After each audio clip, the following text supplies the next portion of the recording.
yung tagasulat sa lahat ng gustong ispasulat ni Colonel Chica. Tama po ba? Misleading, Your Nag-discuss Honor. po. Why? Misleading, counsel. The witness did not say that.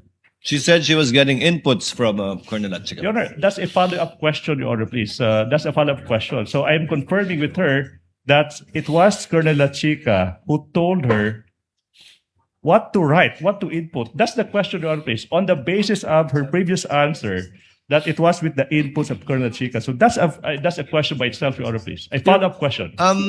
Ma'am Gina, kayo po ang nagtatype dito sa form na to. Pag sinabing prepared by you, kayo po yung nagtype, nagsulat.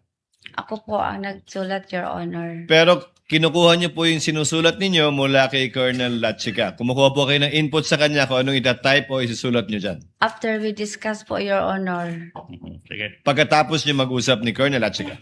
Opo, Your Honor. Ibig sabihin po ba nun, pwede yung sabihin kay Colonel Lachica, mali yan. Hindi pwede yan. Nagtanong, O sinusunod niyo lang po lahat ng sinasabi niya?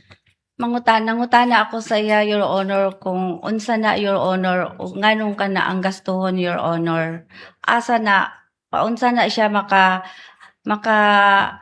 paunsa na siya na related sa confidential, Your Honor. So tinatanong niyo lang po siya, ano yan, para saan yan, pasok ba yan sa confidential fund o hindi, at pag sumagot siya, isusulat niyo po yan.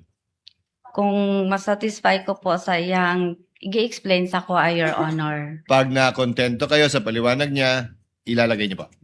Yes, Your Honor. Okay. Okay. Thank Attorney you. Ligudan, your witness. Thank you so much. Now, going back,